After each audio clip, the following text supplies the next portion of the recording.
Puji nama Tuhan, mari kita buka Alkitab kita masing-masing. Roma pasal yang ke-11 ayat 36.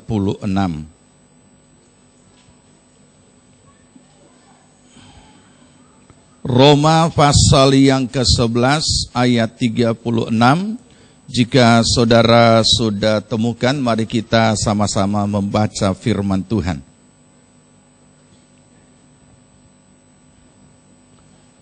Kita sambut firman Tuhan, kita baca demikian bunyinya. Sebab segala sesuatu adalah dari Dia, dan oleh Dia, dan kepada Dia. Bagi Dialah kemuliaan sampai selama-lamanya. Amin. Puji Tuhan, silakan duduk.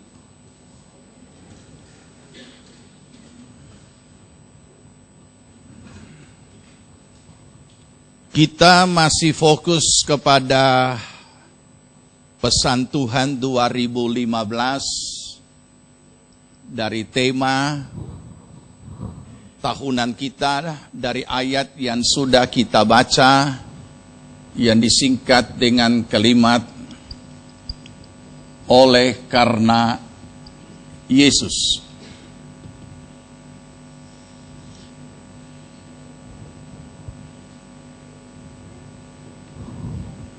Sehubungan dengan pesan Tuhan 2015 ini, atau tahun 2015, kita dihentar untuk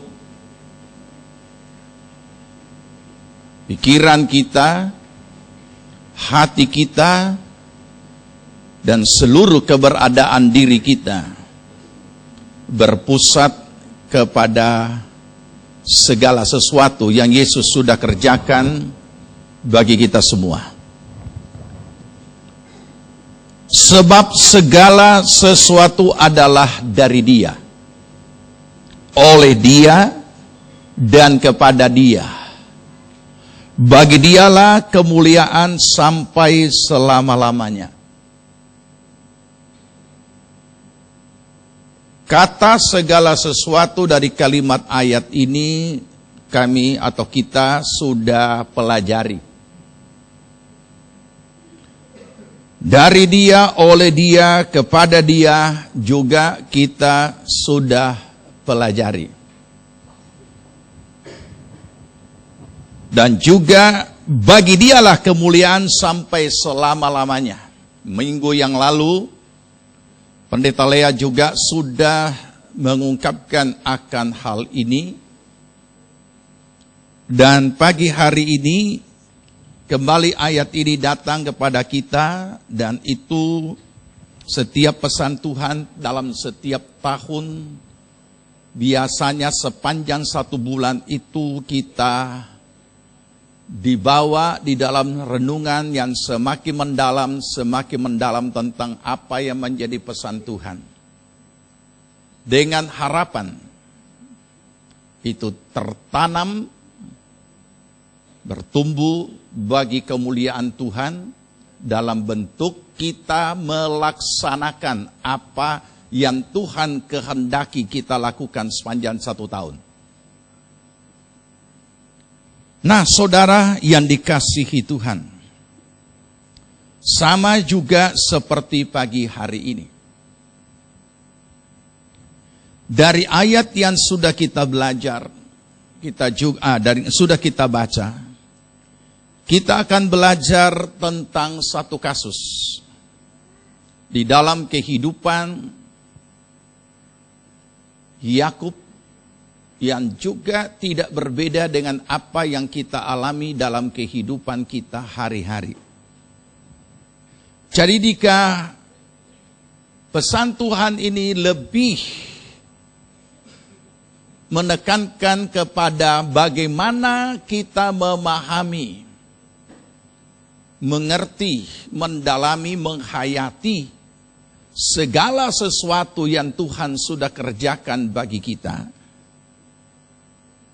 dan apa yang menjadi respon kita dari segala sesuatu yang Tuhan sudah peruntukkan bagi kita.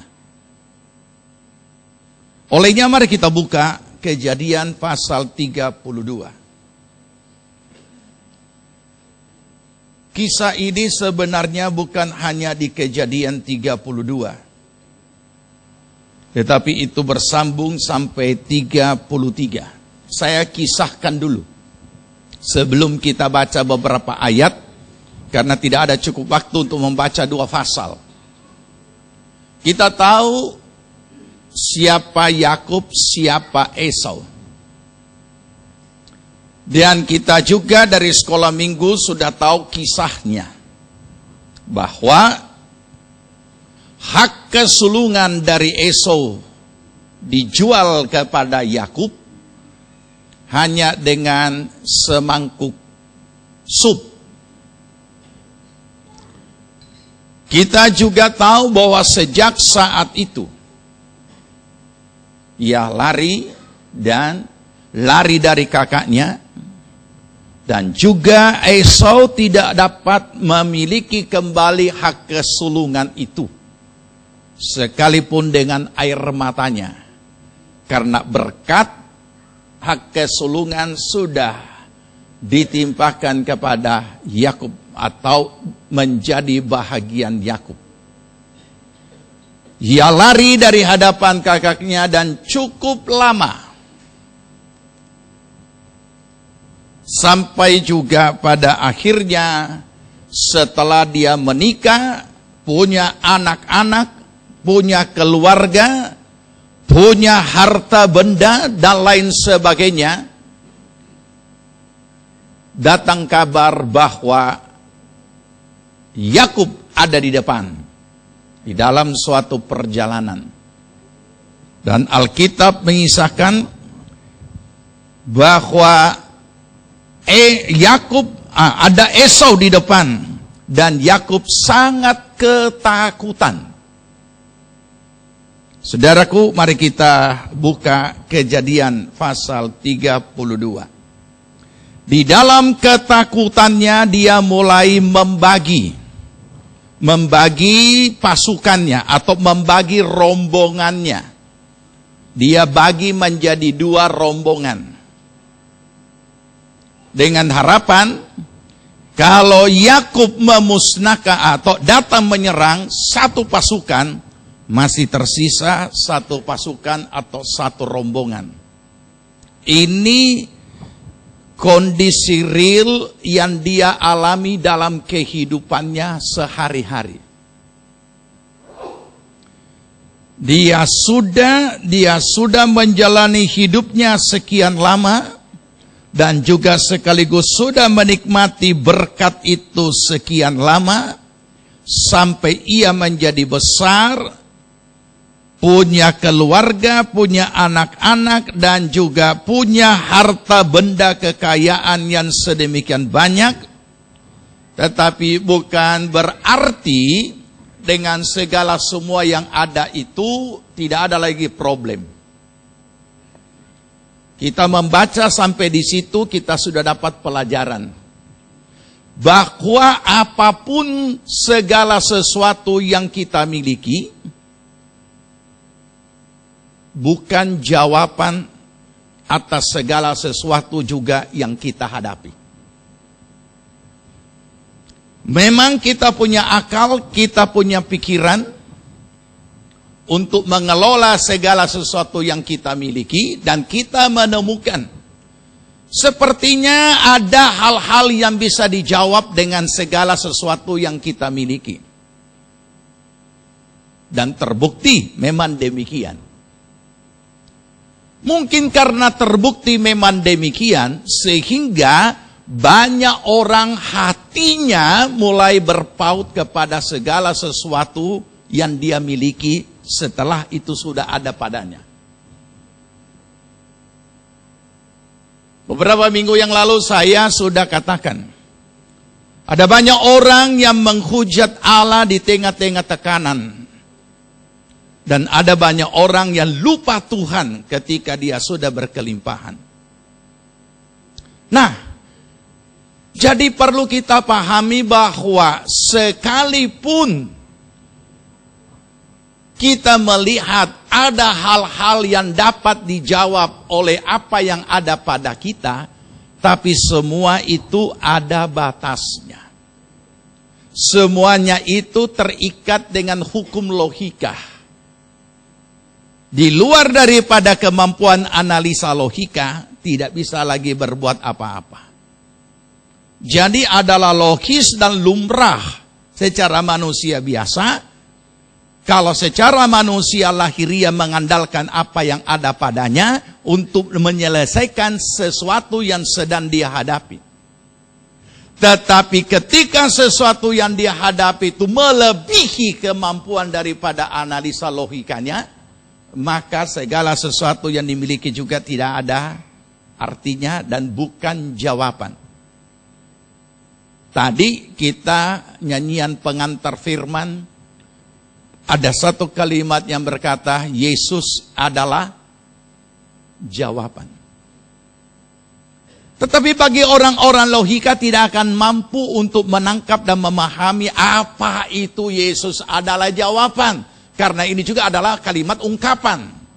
Dan kalimat ungkapan Yesus adalah jawaban hanya bisa dipahami dan dimengerti oleh mereka yang hidup oleh iman. Nah, saudara yang dikasihi Tuhan. Jadi ketika dia mendengar Esau ada di depan, dan ini akan berpapasan dalam perjalanan ini, akan berjumpa, walaupun masih jauh, tapi sudah terdengar, ia mulai mengatur rombongan yang besar ini menjadi dua rombongan. Ini hikmat, ini akal pikiran, ini logika, dengan pertimbangan logis. Kalau Esau menyerang satu pasukan, masih tersisa satu pasukan. Memang dalam kehidupan kita tentu saja ini harus jalan. Akan tetapi, apa hasil konkretnya itu masih menduga-duga. Dan hasil konkret yang kita anggap itu hasil konkret, itu juga hanyalah analisa kita secara akal pikiran. Nah, saudara, sementara ia mengatur dan membagi dua pasukan atau rombongannya, juga di satu pihak tekanan jiwa yang membuat gelisah oleh karena ketakutan.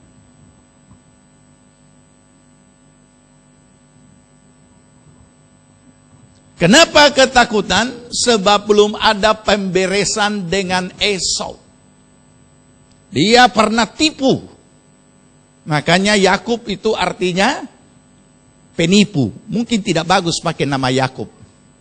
Ya, tapi banyak orang dia lebih suka pakai nama Yakub daripada nama Yudas. Karena Yudas dianggapnya membunuh Yesus, padahal Yakub itu artinya penipu. Jadi kalau misalnya Yakub itu sama, tukang tipu, sini, ya kan? Nah, saudara, kembali kepada hal ini. Dalam ketakutan yang begitu rupa, tapi dia masih coba untuk dapat mengaturnya dengan baik. Itu saya sudah katakan, semua hal itu adalah lumrah secara manusia lahiriah. Tidak ada satu manusia yang tidak punya rasa takut. Omong kosong kalau bilang tidak. Itu bahagian dari diri manusia lahiriah.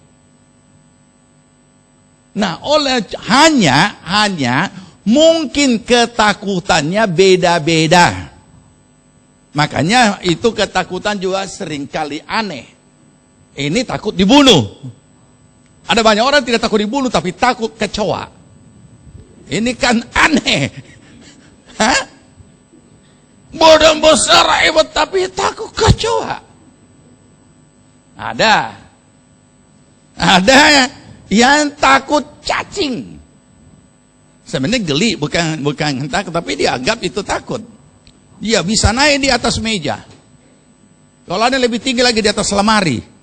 Nah, jadi kalau namanya takut tidak ada yang tidak mengalaminya. Semua punya, cuma bentuknya beda-beda. Ada juga semua yang tidak takut. Tapi takut ke kamar mandi kalau lampu gelap. Atau lampu mati. Tidak bisa tidur. Tidak bisa tidur kalau lampu mati. Jadi dia harus lampu terang benderang.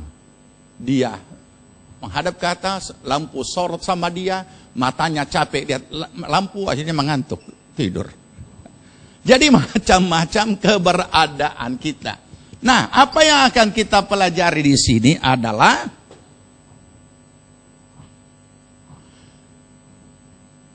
di dalam kita memahami segala sesuatu adalah oleh karena Yesus. Maka bagaimana kita menjalani kehidupan kita sehari-hari sebagai orang percaya di dalam menghadapi segala macam bentuk realita hidup sehari-hari. Memasuki 2015 ini dan mulai menjalaninya. Nah, saudara, bukan hanya itu yang dilakukan oleh Yakub.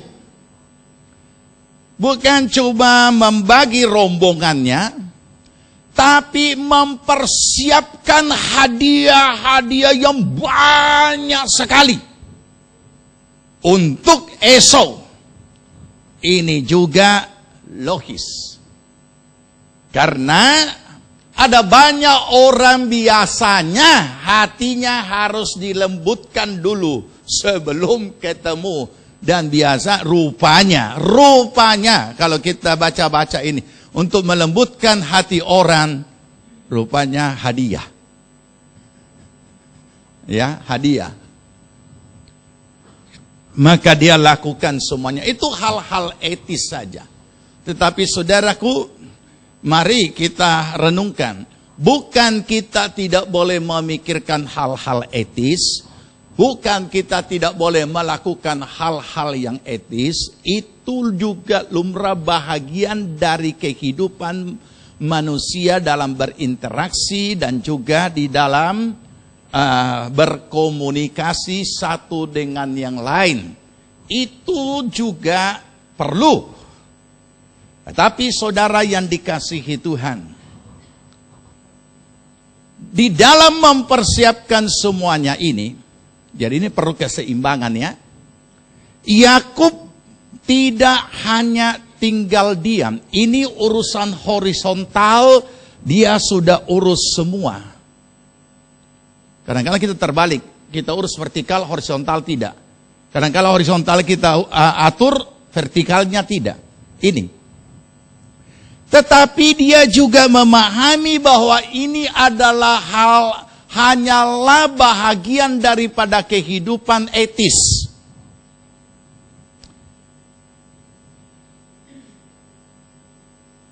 Ini hanyalah sesuatu langkah-langkah untuk memperbaiki relationship bersaudara. Tetapi bukan berarti ini mutlaklah penyelesaian ini, bukan. Nah, ini yang perlu kita pahami. Makanya di dalam pesan Tuhan bagi kita dalam tahun ini, kalau dikalimatkan secara sederhana, kita mengarahkan hati kita fokus pada Tuhan, pikiran kita, dan segala keberadaan kita untuk mendalami, memahami, menghayati apa segala sesuatu yang Tuhan sudah lakukan atas hidup kita. Dan bagaimana kita menjalani hidup kita untuk memuliakan Tuhan. Baik, sekarang kita baca ayat yang ke-9.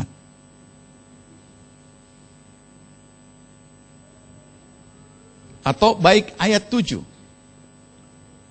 Karena Esau datang dengan diiringi 400 orang. Ayat 7 kita baca. Lalu sangat takutlah Yakub dan merasa sesak hati. maka dibaginyalah orang-orangnya yang bersama-sama dengan dia. Lanjut. Kambing dombanya, lembu sapi, dan untanya menjadi 2 pasukan atau 2 rombongan. Ya, sebentar ya. Saudara, ini bacaan untuk perlu kita hayati. Bisa saudara nangkap? Maka takutlah Yakub dan sesak hati. Memang segala persoalan masalah yang kita hadapi berbeda-beda. Tetapi kalau Alkitab sudah menulis seperti ini, saudara sendiri bisa mengembalikan pada diri masing-masing masalah-masalah apa yang membuat saudara sampai sesak hati. Takut dan sesak hati. Sekaligus pertanyaannya, mengapa itu harus terjadi bagi kita sebagai orang percaya? Mengapa Tuhan harus mengizinkan kita alami itu? Kalau kata takut dan sesak hati, ini bukan persoalan biasa. Saya tidak tahu dan tidak mengharapkan apakah saudara pernah mengalami persoalan terbesar dalam hidup saudara. Atau hanya persoalan-persoalan biasa. Seperti dikatakan oleh firman Tuhan. Pencobaan-pencobaan yang kamu alami adalah pencobaan-pencobaan biasa. Berarti belum sesak hati. Biasa, hal biasa. Yang tidak melebihi kekuatan manusia, biasa. Tetapi, ini masalah yang sudah menekan dia. Depresi yang hebat. Oleh karena ketakutan.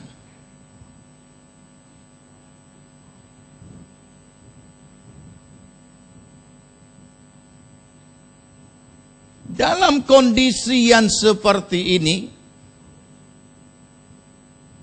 dia bagi dia punya pasukan, dia bagi dia punya rombongan. Nah, saudara, apa yang dilakukan Yakub sangat berbeda dengan apa yang umumnya biasa dilakukan oleh orang-orang percaya.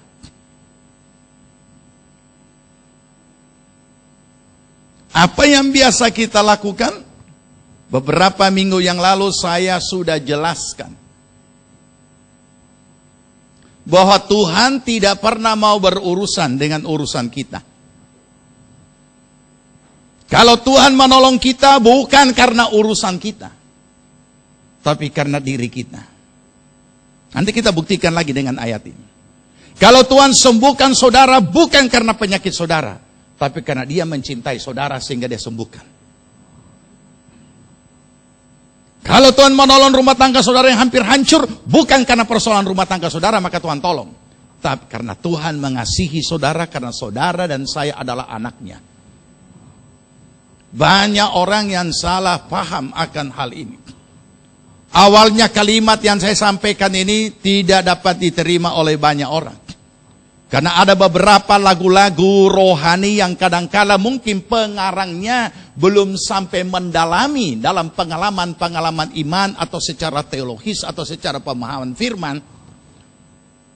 Sehingga kalimat-kalimat yang disusun itu, ya mungkin juga itu benar menurut dia, tetapi orang mengartikannya salah. Oleh karena itu, saya meluruskan dengan mengatakan bahwa kalau kita datang kepada Tuhan bukan bawa urusan, tetapi diri kita yang kita bawa. Tuhan, inilah saya. Baru itu urusan. Tapi yang ketika kita menghadapi akan hal-hal yang menyesakkan hati dan tekanan-tekanan hidup apapun bentuknya, yang kita bawa adalah masalah kita. Dan kita bersembunyi di belakang masalah untuk tidak mau diurus oleh Tuhan. Tapi Tuhan, uruslah ini, tolonglah selesaikan ini. Tapi jangan urus aku. Ini yang keliru.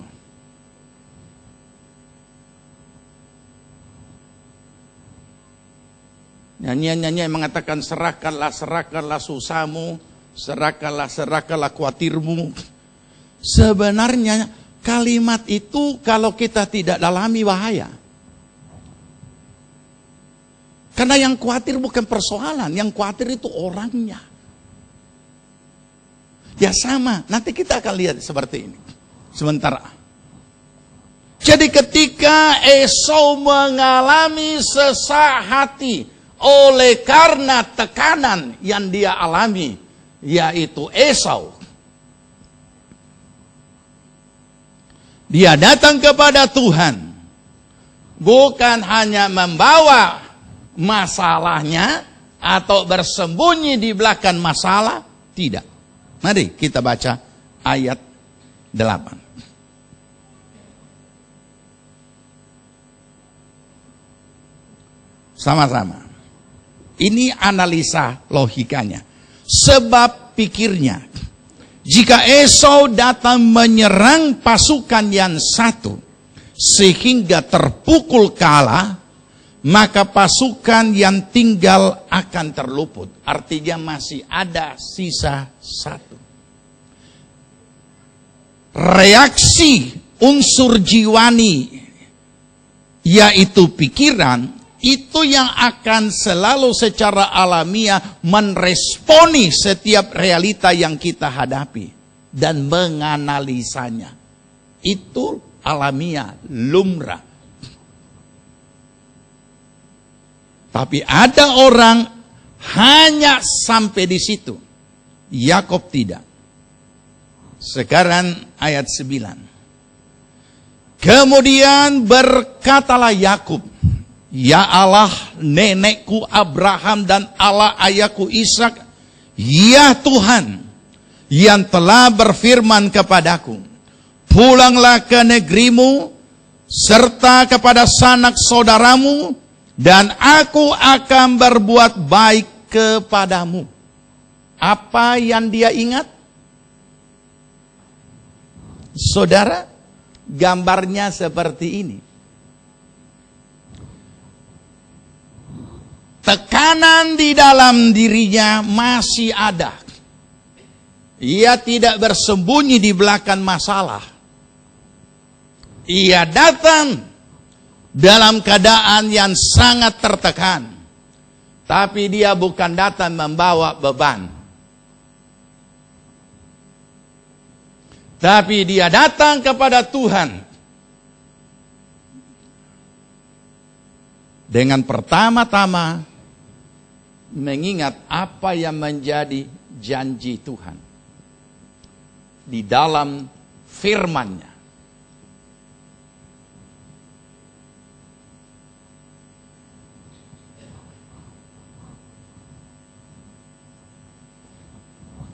Jenis janjinya tidak disebut secara detail. Tetapi ia tahu, ya Allah nenekku Abraham, ya Allah ayahku Ishak, ya Tuhan yang telah berfirman kepadaku. Apa isinya? Pulang ke negerimu, serta kepada sanak saudaramu, dan aku akan berbuat baik kepadamu. Ini.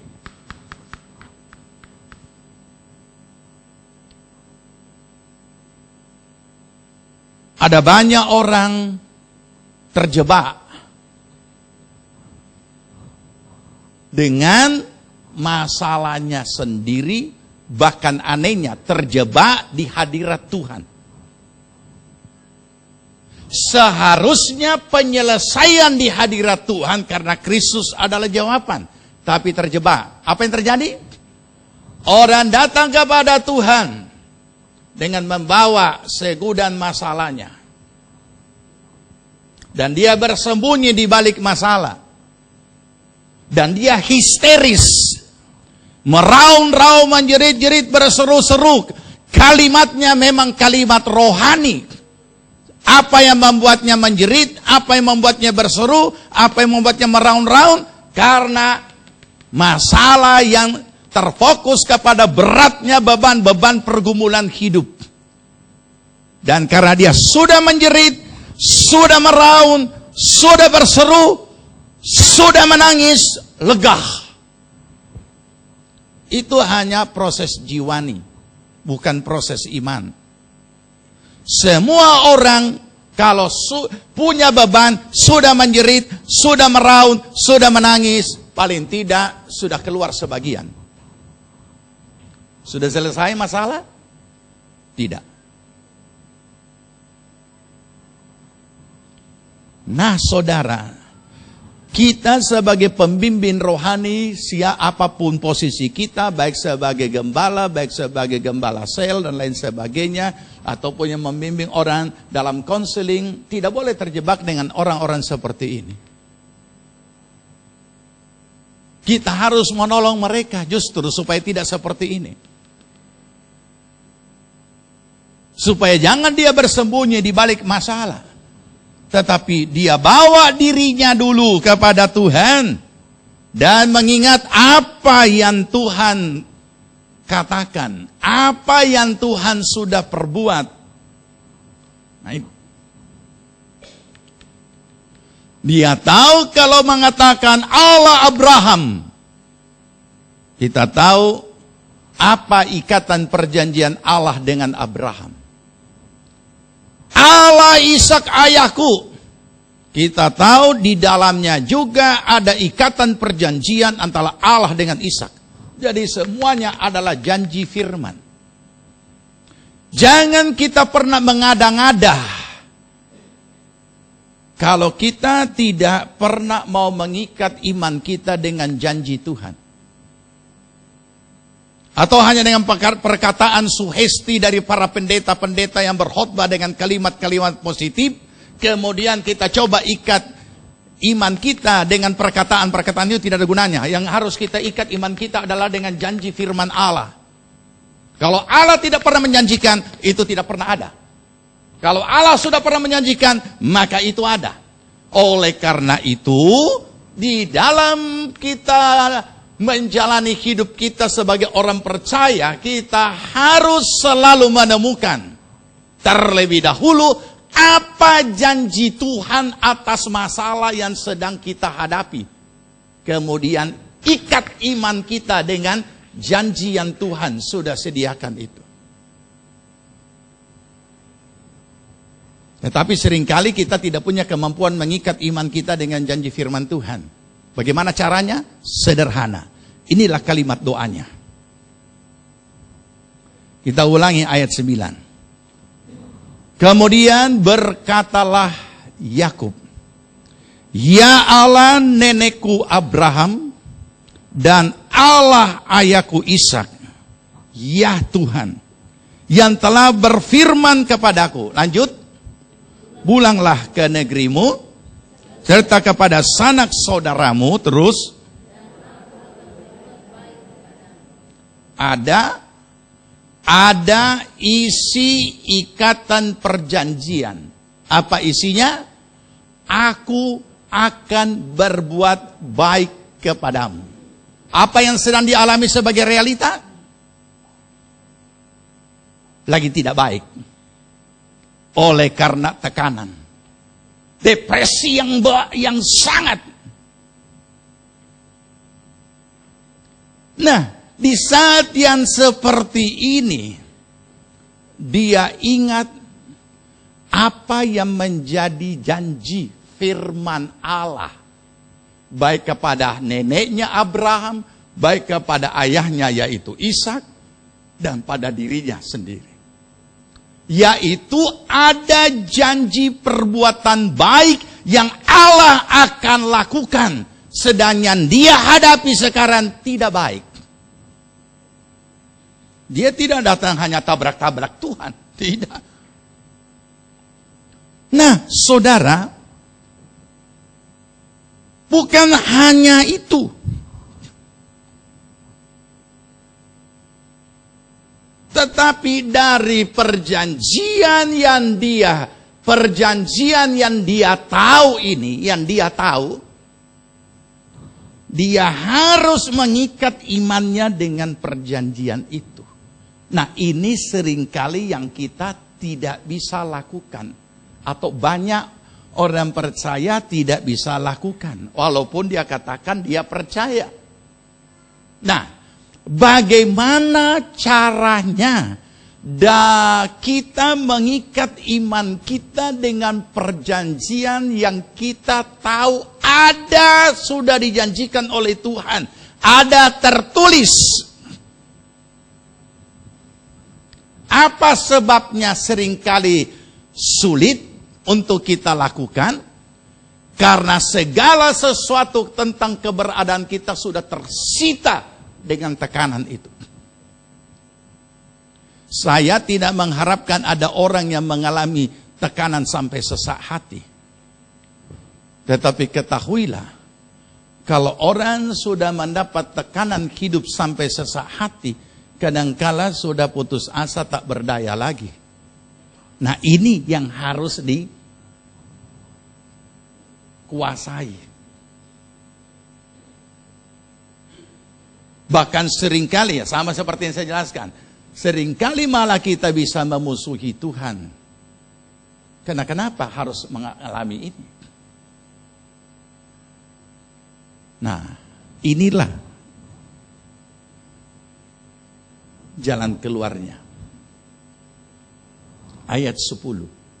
Ini cara untuk menemukan bagaimana kita mengikat iman kita dengan janji Tuhan. Ayat 10. Kita baca. Sekali-kali aku tidak layak untuk menerima segala kasih dan kesetiaan yang engkau tunjukkan kepada hamba-Mu ini. Sebab aku membawa hanya tongkat ini waktu aku menyeberangi sungai Yordan ini. Tetapi sekarang telah menjadi 2 pasukan. Saudara mengerti makna kalimat dari kalimat doa ini? Ini kuncinya. Di saat kita tidak berdaya untuk mengikat iman kita dengan janji-janji Tuhan, maka kita harus menemukan jalan keluarnya. Ada ingat sebuah nyanyian? Bila hati kita lemah tak berdaya. Kalimat yang kedua lebih parah lagi. Bila iman kita bagai tembok roboh. Apa yang bisa dilakukan? Kenapa bisa iman tak berdaya? Hati tak berdaya dan iman bagai tembok roboh? Ketekanan ini. Karena ini sangat real, sedang dialami, menyesakkan hati.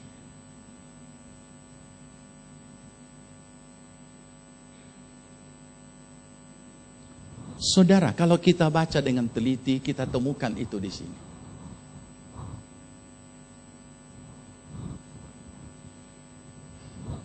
Kalau segala sesuatu yang kita alami yang menekan hidup kita dan segala asistensi diri kita itu terfokus hanya di situ, seluruh unsur jiwani kita sudah tertekan, jangan lupa kita masih hidup.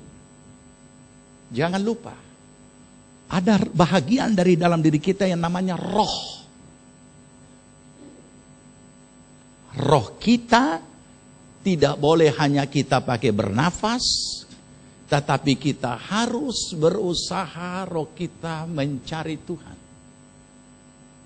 Dan mungkin kita berkata, hanya iman saya sudah kayak tembok roboh, bagaimana saya bisa cari Tuhan?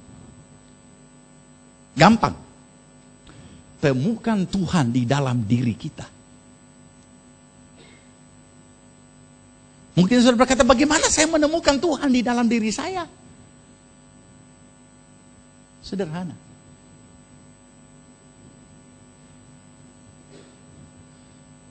Lihat, renungkan, dan temukan apa yang Tuhan sudah perbuat atas diri kita. sekali-kali aku tidak layak untuk menerima segala kasih dan kesetiaan yang engkau tunjukkan kepada hambamu ini. Apa yang Yakub temukan? Dia temukan dirinya, siapa dia. Dulu dia hanya keluar dengan satu tongkat. Mungkin istilah kita dulu, cuma keluar dengan baju di badan. Waktu dia lari dari Esau. Sekarang 2 pasukan, 2 rombongan. Ada istri dan anak-anaknya. Ada harta benda kekayaan. Ada orang-orangnya, pengikut-pengikutnya yang sebegitu punya banyak. Padahal dulu hanya sebatang kara. Melihat dan menemukan karya kasih Allah di dalam diri kita.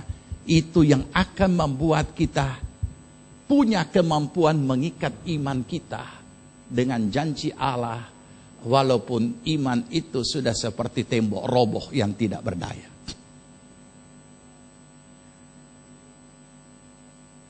Tidak usah terlalu sulit. Ketika kita melihat diri kita untuk mencari Tuhan di dalam diri kita, kita lihat saja karya Allah di dalam diri kita. Apa yang Tuhan sudah perbuat atas diri kita. Apa yang Tuhan sudah lakukan atas keluarga kita. Apa yang Tuhan sudah lakukan atas usaha pekerjaan dan seluruh kehidupan kita. Apa yang Tuhan sudah lakukan. Bukankah semua ini menjadi pemberi bukti bahwa Allah sudah menyertai kita? Kita mau cari di mana? Nah, hal yang seperti ini seringkali tidak sempat direnungkan untuk dilakukan oleh banyak orang percaya. Dan sebagian orang percaya yang ekstrim hanya mengandalkan mujizat. Kita tidak pernah anti mujizat. Kita sangat percaya. Tapi orang-orang yang ekstrim pada akhirnya kecewa karena mengharapkan mujizat dan mujizat tidak pernah terjadi.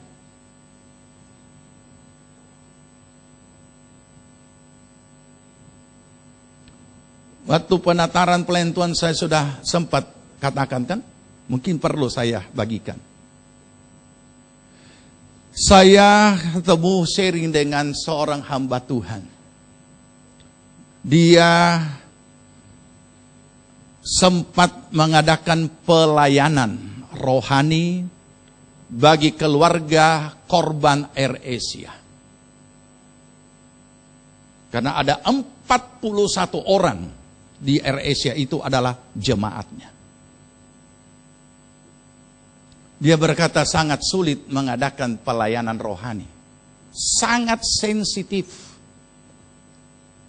Tidak boleh ada kata jenazah.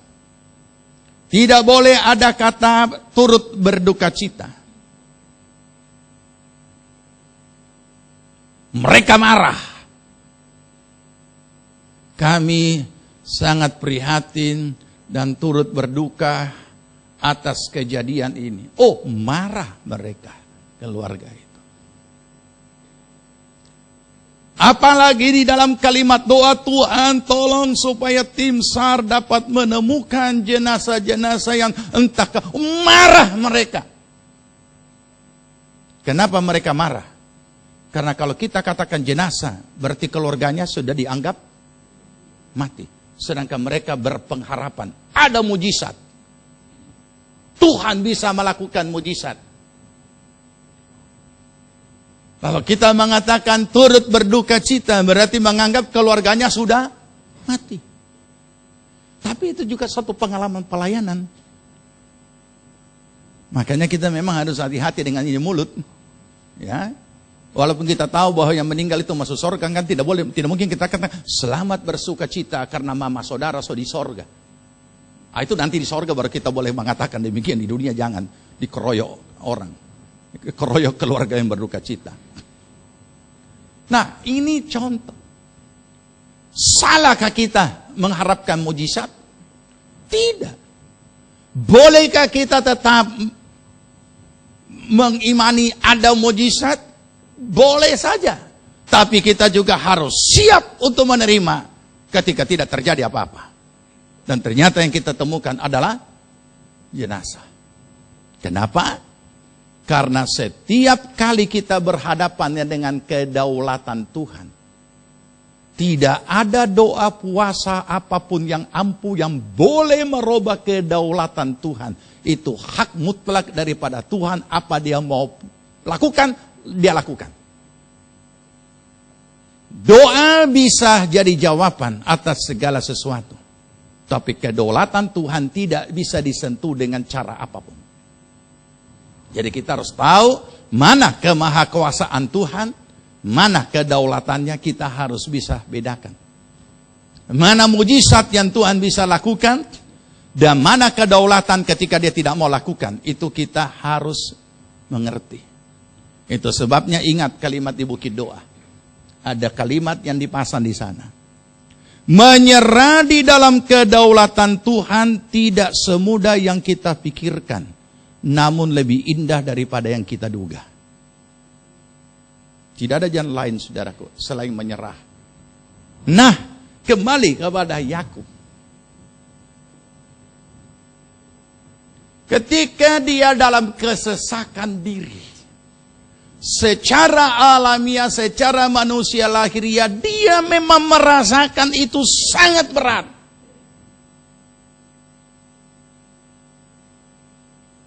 Tetapi apa yang menolong dia? Segala keberadaannya tidak putus dengan Tuhan. Di saat tekanan yang begitu hebat, yang dia ingat kebaikan Tuhan. Mari kita renungkan, saya ulangi. Di saat tekanan itu hebat di dalam hidup kita, jangan lupakan kebaikan Tuhan. Mungkin Anda berkata, kebaikan apa? Kalau Tuhan itu memang baik, kenapa dia harus saya mengalami ini? Saudara, saya yang mau pingin tanya, yang saudara anggap kebaikan Tuhan itu yang mana? Apakah karena saudara disembuhkan? Apakah karena saudara dan saya dikuatkan, dihiburkan, ditolong, dan lain sebagainya? Itu yang kita anggap kebaikan Tuhan. Memang itu adalah bagian-bagian dari kebaikan Tuhan. Kebaikan Tuhan yang terbesar adalah anugerah keselamatan di dalam Yesus Kristus. Mungkin saudara berkata, itu kan urusan akhirat, nanti saja kalau saya mati baru saya masuk sorga. Tapi yang sekarang ini bagaimana? Sederhana. Masih ingat apa yang kita baca dalam Roma? Baik, mari kita buka.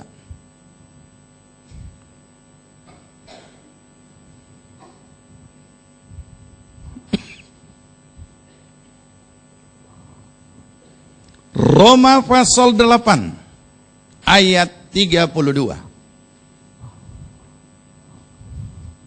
Roma 8 ayat 32. Kita baca, iya,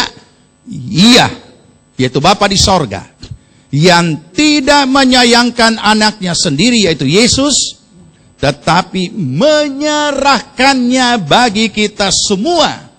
Bagaimanakah mungkin Ia tidak mengaruniakan segala sesuatu kepada kita bersama-sama dengan Dia? Kita baca sampai di sini, pasti kita sudah maklumi. Kalau keselamatan hidup yang kekal melalui pengampunan dan penebusan atas diri kita oleh darah Yesus Kristus yang tersalib di atas kayu salib Golgota, itu Bapa tidak menyayangkan putranya, apalagi yang lain-lainnya. Masakan Ia tidak menyediakan itu? Jadi kalau hanya atau saya merubah kalimatnya, sedangkan keselamatan hidup yang kekal dari kebinasaan berpindah kepada hidup yang kekal, dari neraka dipindahkan ke sorga oleh pengorbanan Kristus, apa pula cuma masalah-masalah hidup di dunia. Bisa nangkap? Bisa? Bisa enggak? Oke, saya lanjut. Jadi di sini, saudara, mungkin kita berkata, kebaikan apa saya justru mengalami ini? Usaha hancur, rumah tangga hancur, yang lain lagi berkata anak-anak hancur, yang lain lagi berkata ini, setumpuk. Kalau keselamatan saja Tuhan bisa berikan dengan kasih-Nya yang begitu rupa, apa pula hanya masalah-masalah hidup di dunia ini. Semuanya oleh karena Dia sudah disediakan di dalam Kristus.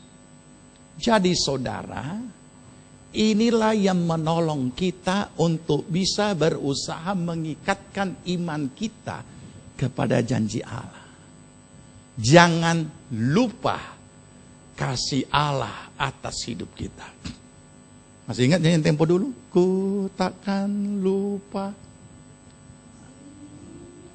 Ya kan? Mari kita renungkan.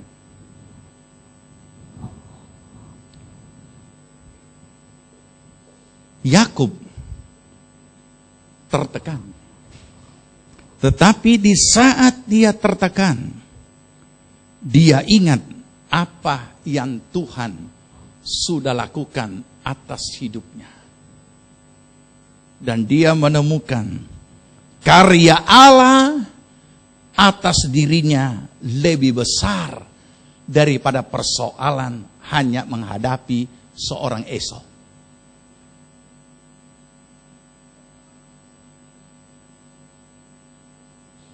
Di saat tekanan-tekanan datang dalam hidup kita, mata kita tertuju kepada Kristus di atas kayu salib yang sudah melakukan segala sesuatu bagi kita.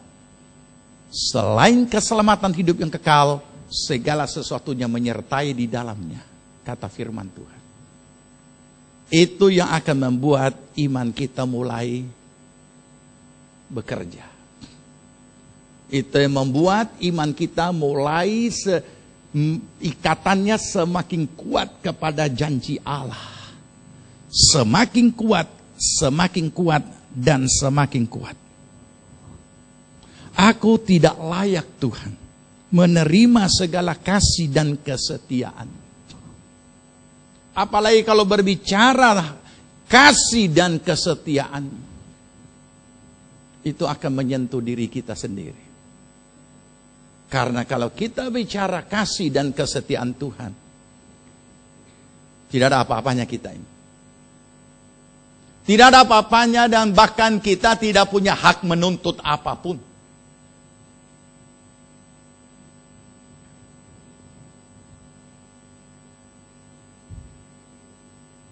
Saudara,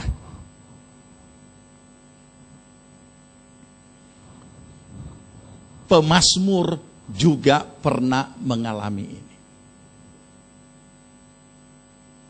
Juga berat.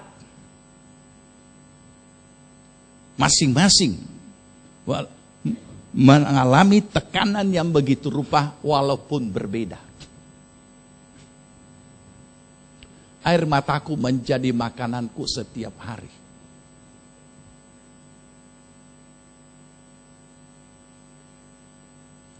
Kita bisa menggambarkan apa tekanan hidup yang dialami oleh pemazmur ini. Dan dia menulis, mengapa engkau tertekan hai jiwaku, dan gundah di dalam aku. Kalau Yakub takut, ini gundah. Masing-masing tekanan itu beda-beda efeknya, atau berbeda-beda reaksinya. Dan akibatnya juga berbeda-beda. Tetapi apa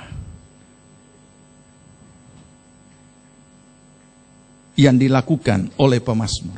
Kita buka Mazmur pasal 8.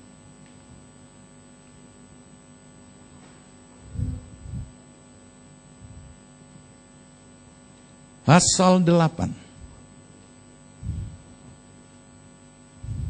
Kita baca bergantian. Saya baca ayat 1, saudara baca ayat 2. Untuk pemimpin biduan, menurut lagu Gitit, Mazmur Daud. Ya Tuhan, ya lanjut, ulang. Ya Tuhan,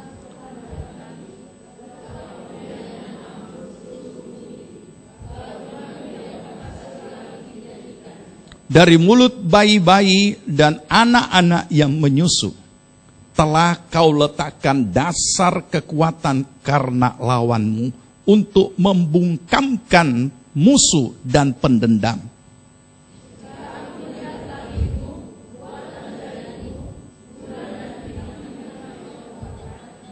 Apakah manusia sehingga engkau mengingatnya?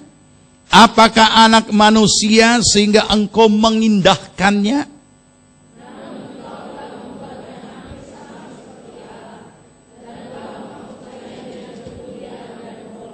Engkau membuat dia berkuasa atas buatan tanganmu. Segala-galanya telah kau letakkan di bawah kakinya.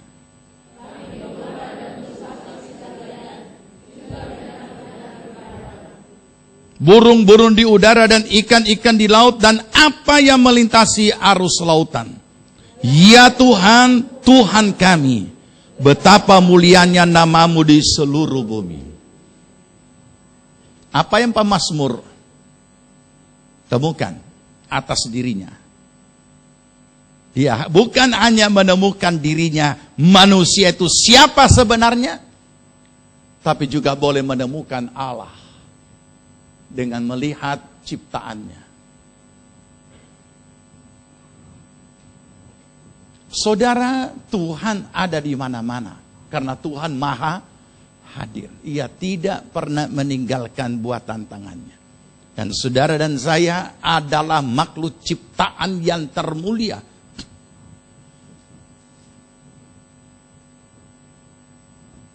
Di dalam kondisi-kondisi seperti ini, tidak sulit untuk kita menemukan Tuhan dan mencari Dia. Itu sebabnya Dia berkata, ketika aku memandang, melihat langitmu, buatan jarimu, bulan, bintang yang kau tempatkan. Orang yang tertekan tidak punya kesempatan lagi melihat seperti ini kan? Orang-orang yang tertekan hanya terfokus dan tertekan oleh karena tekanan-tekanannya, bentuk-bentuk tekanan dan peristiwanya. Nah, kita diajar untuk menemukan Tuhan dalam diri kita dalam karya-karyanya. Kita diajar oleh kebenaran firman menemukan akan Tuhan di dalam segala bentuk karyanya, keagungannya dan kemuliaannya. Dan ternyata kita temukan itu jauh lebih besar dari persoalan kita yang tidak ada artinya. Yang tidak boleh menjadi alasan untuk kita jadi lemah. Tidak boleh menjadi alasan untuk kita menjadi kecewa. Tidak boleh menjadi alasan untuk kita putus asa. Sekalipun secara akal pikiran manusia itu boleh dijadikan alasan. Mari kita lihat apa nasihat Paulus. Ibrani 12 ayat 1. Ibrani 12 ayat 1 sampai ayat yang ketiga. Saya baca ayat 1. Karena kita mempunyai saksi, banyak saksi, bagaikan awan yang mengelilingi kita. Marilah kita menanggalkan semua beban dan dosa yang begitu merintangi kita, dan berlomba dengan tekun dalam perlombaan yang diwajibkan bagi kita. Ganti.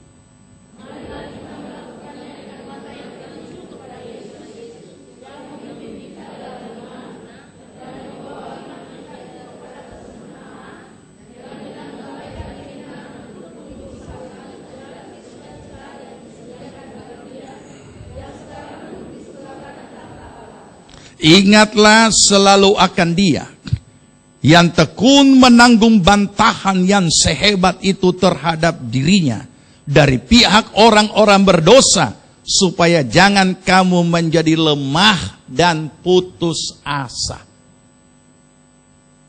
Ini, saudara, inilah yang harus kita lakukan sebagai orang percaya.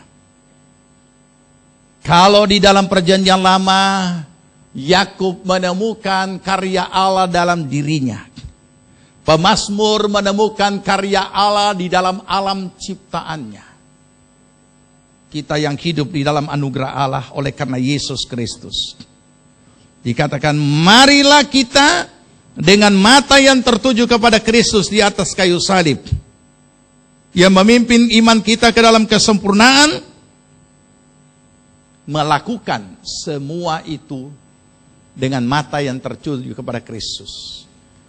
Sebab apa yang dilakukan Kristus di atas kayu salib, itulah bukti nyata kasih Allah kepada kita dengan darah yang tercurah di atas kayu salib. Itulah bukti nyata yang sedang kita alami. Hidup yang diberkati dan dikasihi Tuhan. Dan kehidupan sesudah di dunia ini adalah kehidupan yang kekal di dalam kerajaan surga. Ini karya terbesar dari segala karya.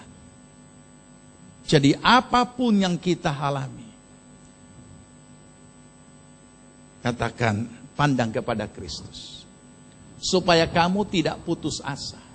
Supaya kamu tidak menjadi lemah. Jadi Tuhan sangat mengerti hal-hal manusiawi dalam diri manusia, termasuk orang percaya, bahwa mereka juga suatu saat bisa lemah. Mereka juga suatu saat bisa putus asa. Tapi saya sudah ingatkan saudara, bahwa hal iman itu sangat bersifat pribadi. Kita tidak boleh menjadi batu sontohan orang lain jadi lemah, tapi kita juga tidak mau jadi korban batu sontohan oleh karena orang lain membuat kita lemah.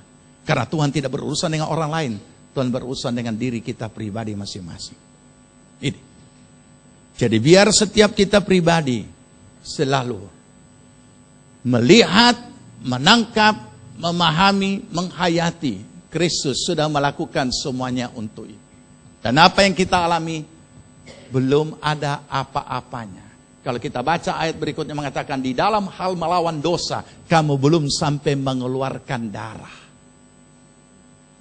Tapi inilah pergumulan kita sebagai orang percaya.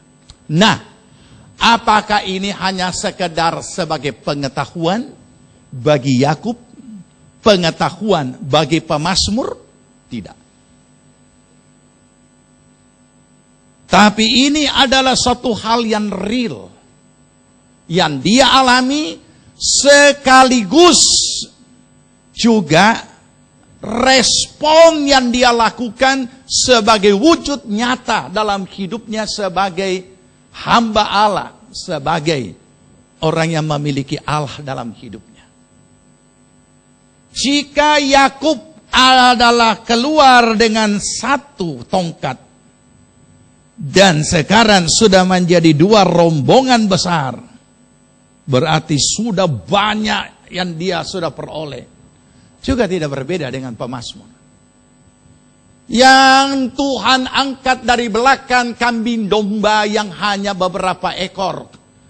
Tuhan angkat dia menjadi seorang raja yang luar biasa. Tapi dia sadar siapa dirinya. Dia tahu. Dan dia menulis seperti ini, yang kiranya menjadi perenungan kita di dalam Mazmur 116 ayat 12. Mazmur 116 ayat 12.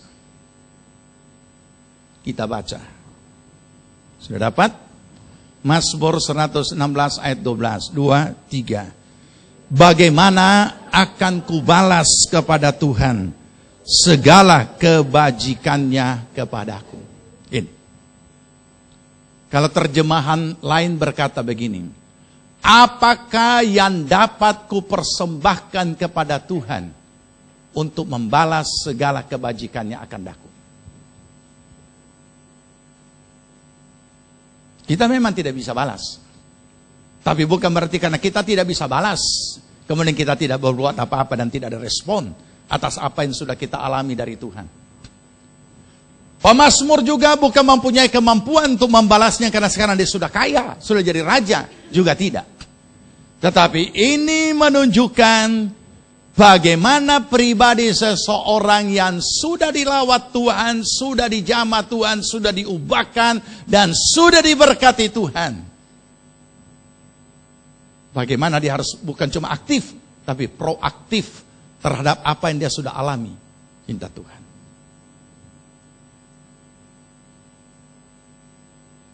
2015, Tuhan menginginkan untuk kita bisa menangkap segala apa yang dia sudah lakukan dalam diri kita. Memahami, menghayatinya. Dan menjadikan kita pribadi-pribadi yang proaktif untuk mempersembahkan karya kasih kita kepada Tuhan. Bagaimana akan ku balas? Apakah yang dapat ku persembahkan kepada Tuhan untuk membalas segala kebajikannya? Apakah yang dapat kulakukan? Apa yang harus kulakukan? Ini kalimat memang pertanyaan. Dan karena dia pertanyaan, berarti itu memotivasi kita untuk berusaha untuk menjawabnya. Wujud nyatanya apa? Dan kita sebagai orang percaya, masing-masing dilayani oleh Roh Kudus secara pribadi untuk lebih kita dibawa kepada pemahaman secara pribadi. Apa Tuhan yang Engkau kehendaki aku lakukan bagi kemuliaan-Mu? Seperti kalimat akhir dari ayat itu. Baginya lah kemuliaan sampai selama-lamanya. Nah, saudara, oleh karena itulah, maka sepanjang 1 tahun yang kita jalani ini, kita belajar untuk terus menjadi dewasa. Untuk dapat menangkap apa yang Tuhan kehendaki kita lakukan. Kita bangkit berdiri, kita berdoa.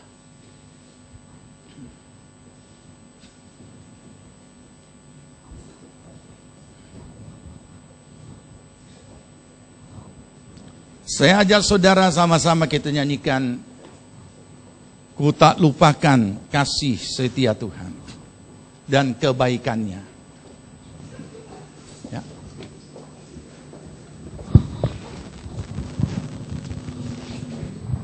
Ingat kasihnya, ingat kasihmu.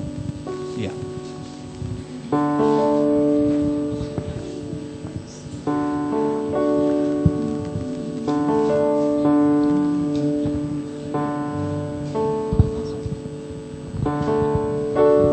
Ingat kasih-Nya, ingat kebaikan-Nya,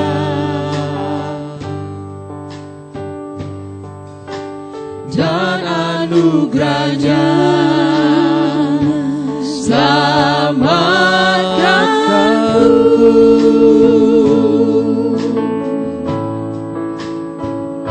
Sebab kasih-Nya setinggi langit, kasih setia Allah pada kita.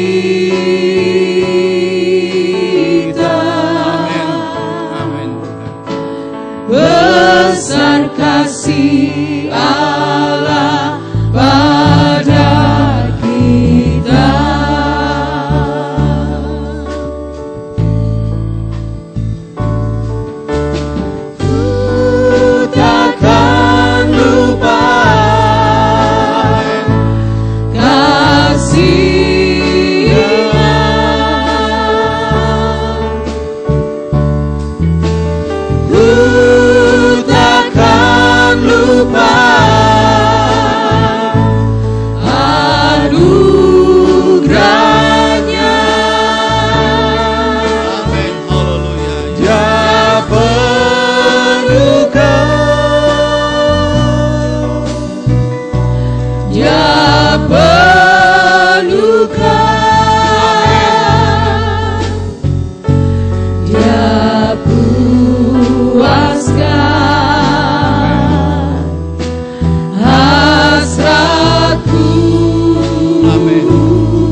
kasih-Nya, ingat kebaikan-Nya,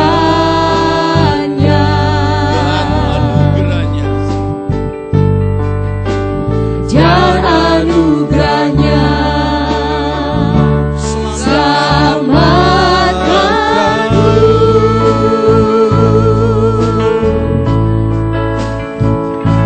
sebab kasih-Nya setinggi langit, kasih setia Allah pada kita.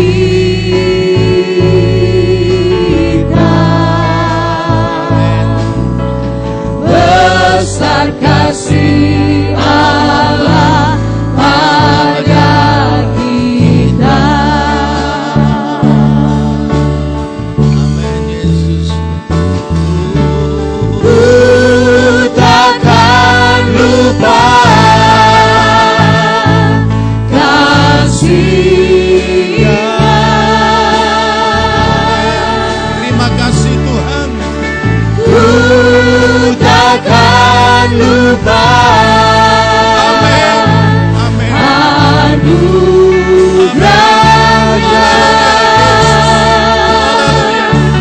Dia penuhkan,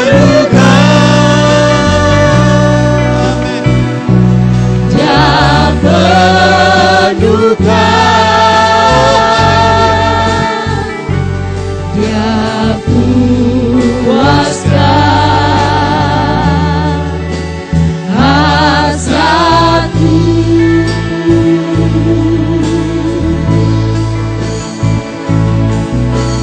Besar kasih Allah pada Takkan lupa kasih-Nya, Tuhan. Haleluya.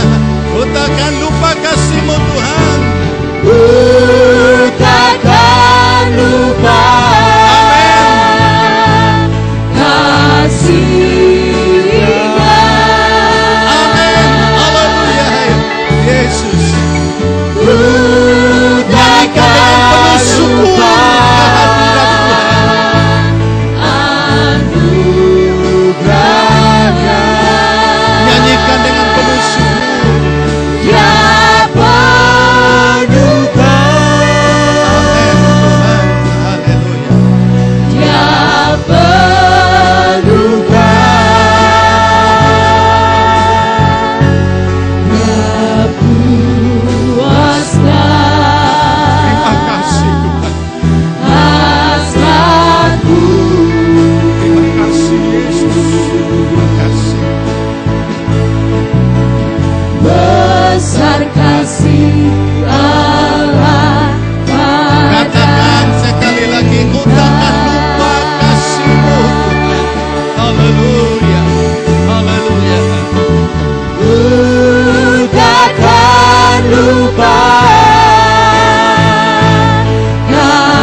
datanglah padanya dengan hati yang bersyukur.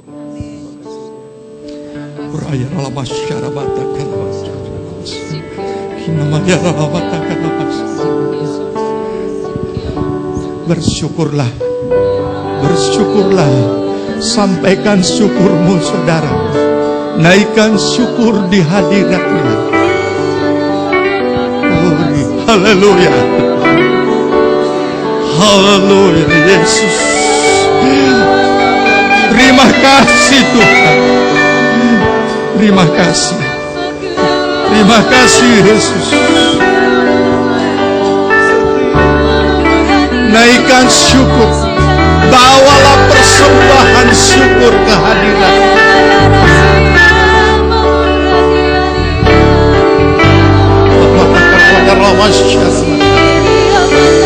Haleluya Yesus.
Makasih Tuhan.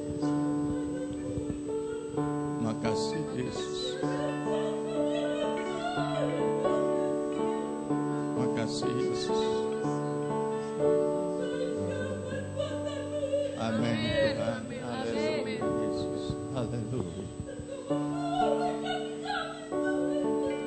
Amin.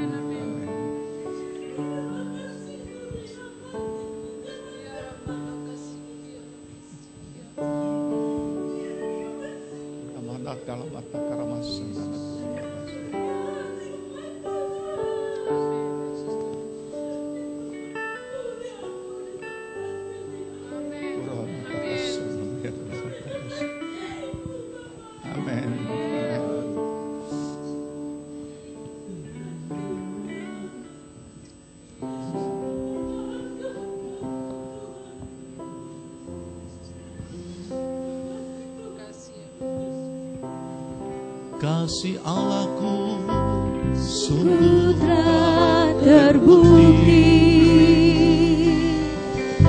ketika Dia serahkan anaknya.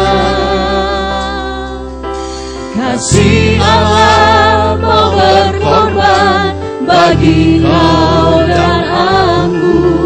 Tak ada kasih seperti kasih-Mu.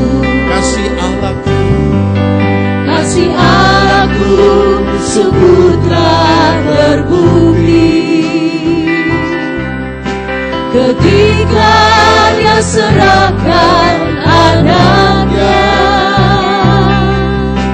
Kasih Allah mau berkorban bagi kau dan aku.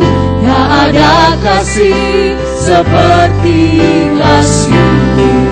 bersyukur, Bersyukur, bersyukur, bersyukurlah, bersyukur karena kasih setia-Mu. amin. Ku sembah, ku sembah, ku sembah dan ku sembah selama hidupku. Ku sembah Kau Tuhan. Bersyukur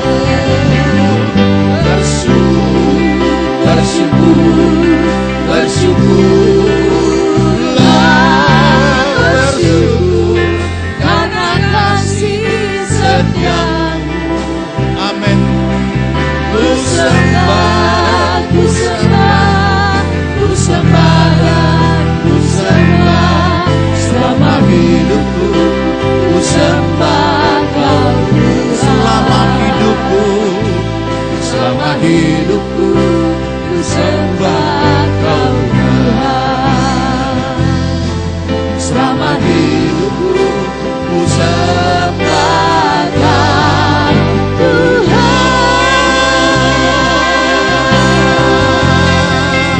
Haleluya, haleluya.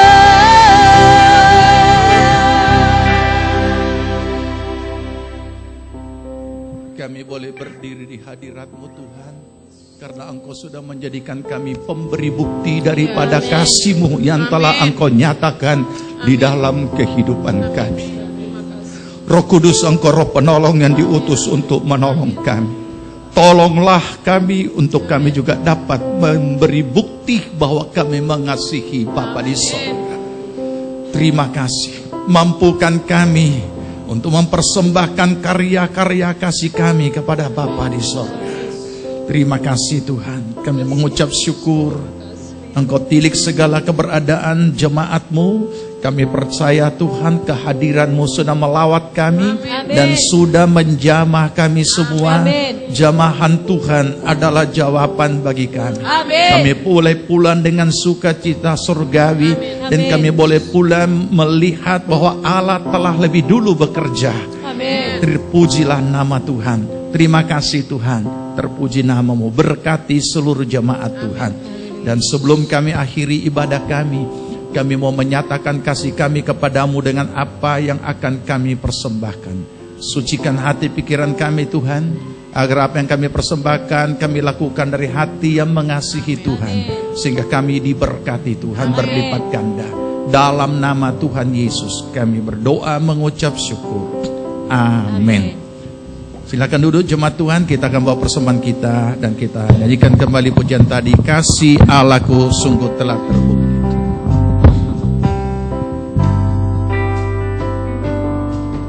Kasih Allahku sungguh telah terbukti ketika Dia serahkan anaknya. Kasih Allah mau berkorban bagi kau dan aku. Tak ada kasih seperti kasih-Mu. Kasih Allah, Kasih aku sungguh telah terbukti. amin. Ketika Dia serahkan anaknya. Kasih Allah mau berkorban bagi kau dan aku. Tak ada kasih seperti kasih. Mari kita bangkit berdiri, haleluya. Bersyukur, bersyukur, bersyukur, bersyukur karena kasih setiamu. Amin. Ku sembah, ku sembah, ku sembah dan ku sembah. Selama hidupku ku sembah kau Tuhan. Selama hidupku, Selama hidupku ku sembah kau Tuhan. Selama hidupku ku sembah kau Tuhan.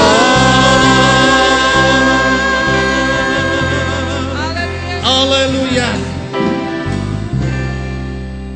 Jemaat Tuhan yang dikasihi Tuhan, terimalah berkat damai sejahtera dari Tuhan Yesus Kristus.